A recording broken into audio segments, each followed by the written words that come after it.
went to the hospital via ambulance. They did a CT, blood test results, blood pressure, urine tests, like a whole heap of shit, and came to the conclusion that I'd damaged my windpipe, which will heal with time and sleep, and that my esophagus was probably swollen, which I pretty much knew was coming. I tried to tell them, even when I got to the hospital, I'm like, guys, I'm gonna be fine. Gonna be fine. God ain't letting me die. I got purpose. Even when I don't believe it, I got purpose and meaning in this life. I'm meant to be an angel for others, and I know and truly believe that. But the shit thing is that the second I got discharged from the public hospital, the private clinic I was in discharged me straight away. And so I had to get someone close to me to pick me up. I had to go pack my stuff. Not a single person, nurse, manager, CEO, no one asked me if I was okay. Like, I just attempted suicide on your watch, but like, that's all right. Don't ask if I'm okay. Sure. You know, I'm fucking great. And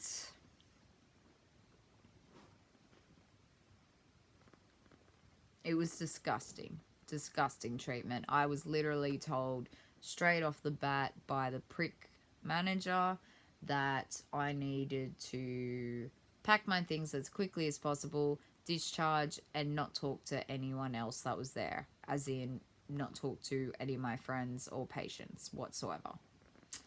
And that was it. Like I said, no one other than the few friends I did actually see and say goodbye to. Fuck the manager.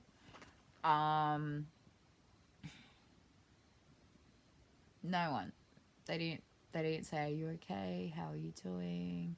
Are you alright? They were well aware they were sending me back home where I didn't have a psychologist organised. They didn't have a trauma therapist organised. They knew they hadn't even given me my last blood test results. Like, so I didn't know how my lithium levels were or even my electrolytes or anything. They left me with no support. And that's on them. That's really on them. And that particular place is a whole story in itself, which I will probably not get further into, but we ain't happy with them, to say the least. We ain't happy with them.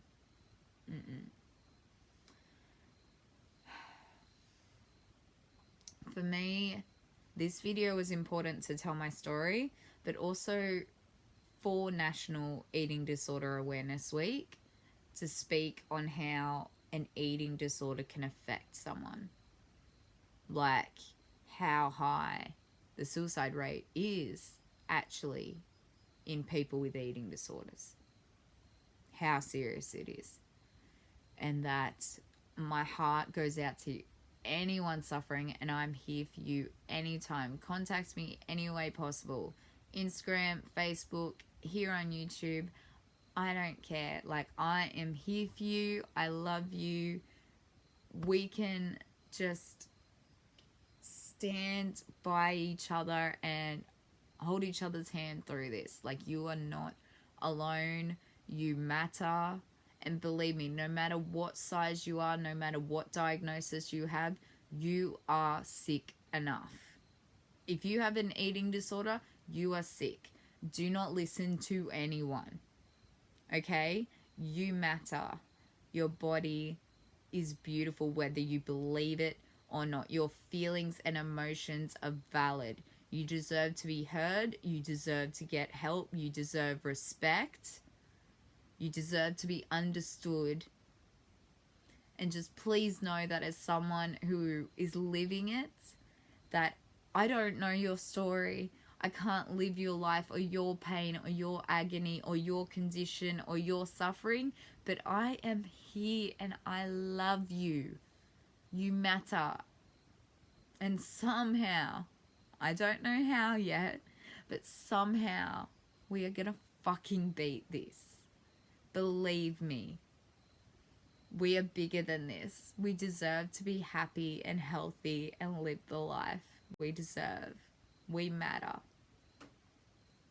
This demon in our brain,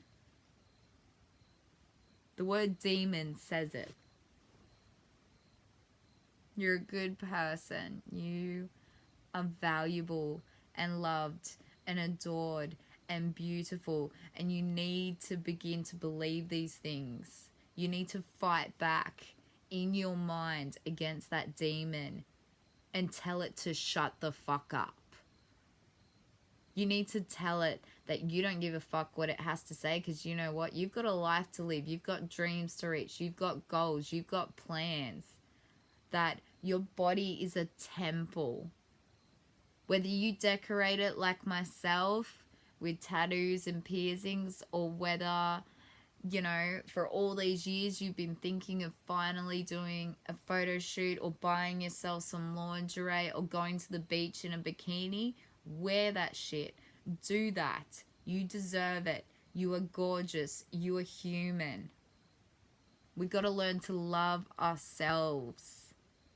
We are immaculate human beings. To all those mamas out there who hate their body, you have created life. Life. You've literally created life within you. And you have birthed that child and you are raising that child. And that in itself, like, my God, how miraculous is the human body? Men who are struggling, believe me, you matter. You are not forgotten. And I'm here for you as well. I may not share the same gender, but I'm here for you because you matter and your pain matters. And believe me, you are not alone. It may not be talked about enough and the awareness needs to be raised, but you matter. Whether you're trans, LGBTQ+, no matter your color, whether you're a mom, you're a dad, whoever you are, if you are struggling, reach out. I love you and you matter so much, okay? So please, I'm going to leave all my links below for if anyone feels the need to contact me. If you have opinions, comments, questions, if you just want someone to talk to, I'm here for you, okay? Please know that. Please, please know that. I love you all so much. And I hope somehow, even to those who haven't experienced eating disorders, that maybe this gives you some awareness. I hope and pray that people can like, subscribe, comment, share, all of the above for me and help spread some more awareness on this. Okay? Like, don't know if this is backwards, but remember to love yourself. I got this on my hand for a reason. This is actually my purging hand. And I got this to constantly remind me that I need to love myself and not harm myself. You deserve love, not to self-damage yourself, beautiful people. I love you all so much. Please give me feedback. Long talk, but thank you so much for listening. I love you all.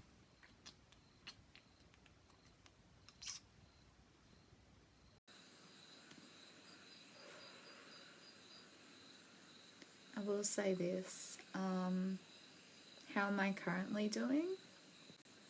In all honesty, I've always described it like purgatory after coming out of a suicide attempt. Like, you kind of in between heaven and earth or something. Like you just kind of in limbo, you're kind of in the middle. You're not really sure whether you're happy to be alive.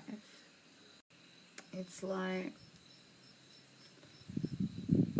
everything's not quite real yet. I'm still processing everything that's happened. I'm hitting some bad lows at the moment. I think I'm just adjusting to existing. It's like I'm not quite ready yet to say whether I'm happy to be alive or not. I'm just in this middle grey area, and I wouldn't wish it on anyone, but that's just the truth. So I am struggling, but I haven't been coping very well with being alone. I'm very grateful to my parents and my fur baby keeping me company. I just feel very numb, very unknown, very like I'm not quite here. Like I'm often disconnected and disassociated, but this is different. I don't quite feel real.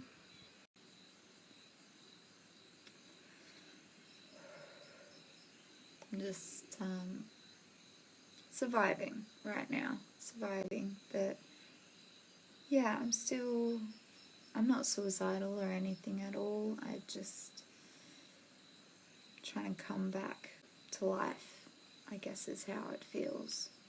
Like I'm not quite awake yet. Like I'm not quite alive yet. Just waiting to get that breath of fresh air and come back to earth. And it's draining, it's exhausting, just feeling this nothingness. I'm processing a lot. It's not just the suicide attempt, it's everything I went through where I was. I'm in a lot of emotional suffering, but you know, I'm fighting. I'm here, even though it doesn't feel like it. Kind of feel like a ghost or something, but I'll get there. But I'll be okay. But all my love to everyone. Thank you for the endless support. I love you all.